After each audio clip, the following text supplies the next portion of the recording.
Hey, I'm William from the Zombie Star, and this week in comics, we are continuing our quest to try and catch up with weekly releases. These books have already been out for some time, but this is what I've been reading this week. House of Slaughter, issue number 1. I'm coming in on this in an awkward time. Not only is it super late since it's been released, but this is also an extension of an already established universe in the Something is Killing the Children series, also published by Boom Comics.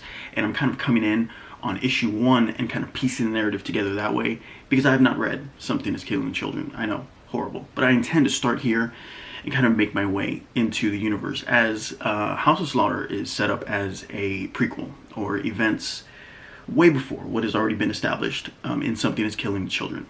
Created by James Tynion and illustrated by Shehan and Morito. This is already just setting up and promising to be just a lot of awesome things. One created by Tynion, who's known for Department of Truth, The Nice House on the Lake. We're already seeing some very strong characters in this narrative, and a very kind of compelling story where it's just going to set up a lot of unexpected twists that James Tynion is just really known for. Shehan and Morito are really bringing some really great visuals here for the characters, but also for the actual House of Slaughter itself, as it is set in this type of academy, very strict order that the characters are kind of wanting to advance through and become these hunters. And the artwork is really great at just really bringing all that to life, and really just bringing that drama that, of course, the Tynion type stories are really known for. This is just a good example of what the artwork actually looks like inside, and it is absolutely beautiful. This is House of Slaughter issue number 1, and since it is at number 1, I went ahead and picked up some variant covers, and they're pretty awesome. The first one is, of course, your white blank. Again, this is something that you would want to send in for artist sketches or autographs, but check out this chrome cover of kind of your standard, but it has that chrome effect to it. These are a lot of fun to collect. They really look well when you display them. And I do not know what covers these are, but check this out. This is just a really good indication of what's really inside the book. Again, I kind of feel that a lot of this is what you would see in something like The Nice House on the Lake, which is pretty cool. All right. Issue number 5 of BRZRKR. Again, we're just catching up on this. We're caught up to number 5. We haven't spoken about this probably since issue number 2. Issue number 1 was a big deal, as its release was highly anticipated, as this is attached to such a high-profile actor like Keanu Reeves. And of course, the main character, B, is modeled after Keanu Reeves. And this is actually this is created by the actor Keanu Reeves. But besides all that, it is a really great read, and I've been enjoying this since issue number 1. Absolutely high adrenaline, just non-stop action. In fact, since issues 1 through 4, we've seen nothing but just the brutality and the savage nature of the main character, B. Kind of spoilers here, he's an immortal super soldier that has lived through everything from like the days of kind of primates all the way to history. Issue number 5 kind of takes a more personal look at the character, as we start to kind of see a more human side, and it's really kind of exploring the human aspect of an immortal person, and that's kind of pretty interesting. Garney, Crabtree, and Kind have really just been great at giving us this really high-octane look to it that really fits this fast-paced narrative. The artwork is absolutely brutal and savage when it needs to be, and does get kind of intimate and very personal as it's trying to now build this more human side to the character. As we see in issue number 5, it kind of gets more up close and personal, and the artwork really does appropriately kind of show that.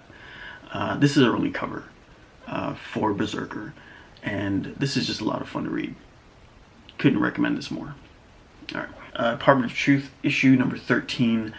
Really excited to be talking about this again. It's been a while since I've talked about Department of Truth, as really this has got to be one of my favorite titles from Image Comics. Obviously, you know, this is written by James Tynion, and I just read a lot of James Tynion stuff. But issue number 13 for Department of Truth is really a turning point for this just already complex and very in-depth narrative. We've been following Agent Cole Turner, who is really just trying to find his place and logic and reason behind kind of the function and the purpose of the Department of Truth, and as well as the Black Hat.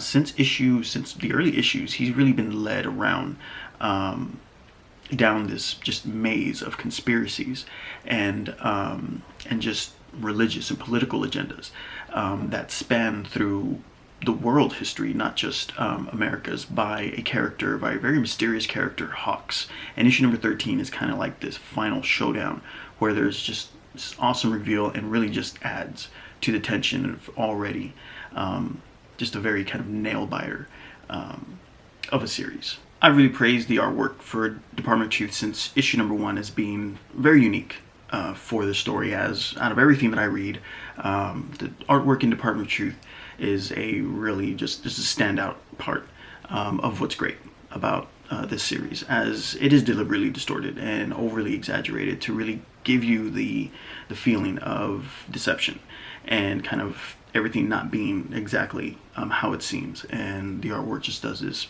I think, brilliantly. Panels really do seem like they just jump out of somebody's fever dream. And the artwork has just been really consistent with that, especially in issue number 13 where things really get out of control and you have some big reveals. The artwork gets really intense on these pages, and it's just a lot of fun. Just a lot of fun to read. This is issue number 13 of Department of Truth, the only cover that we have. Can't recommend this enough, cannot praise it enough. Again, nominated and the winner of several awards. And can't wait to see how this is going to continue to go. Issue 13 was absolutely insane. May's book, issue number 2. It's from Jeff Lemire from Image Comics. We spoke about issue number 1 a while back. I'm caught up to issue number 2, and this is kind of apart from what I'm used to reading, as this is one of those that's really not going to be for everyone, since it is kind of a slow, heavy drama. Issues 1 and 2 set up the character Will, who is seemingly living in 2 different realities. One where he's a really struggling, deteriorated man dealing with the passing of his daughter. In another reality, he's a man who's trying to piece clues together and who believes that he can locate and find his daughter. I really love how this story is just playing with these 2 different realities and using these metaphors of mazes and endless threads to use as kind of the forces that are pushing Will forward. But at the same time, the narrative does leave you just kind of wondering, are you really watching a man going through this supernatural event where he can somehow reconnect with his deceased daughter? Or are you watching the deteriorating effects of what can happen to a person as they cannot cope or accept the passing of a loved one? And the book just works really well in that regard. Artwork, it's Lemire, and I'm a huge Lemire fan. He uses artwork so well to kind of deliver these really heavy stories. The look of Will as a man in grieving is just perfectly captured. His kind of episodes that he has, and he has these visions of mazes and threads, really are fluid and really help push this just really dramatic story of May's book. Again, not for everyone, kind of a slow read, but very entertaining. This is our only cover.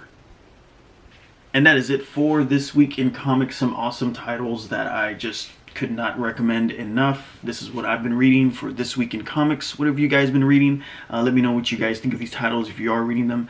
And don't forget to visit us at thezombiestar.com. See you guys next week for This Week in Comics. Thank you guys for watching.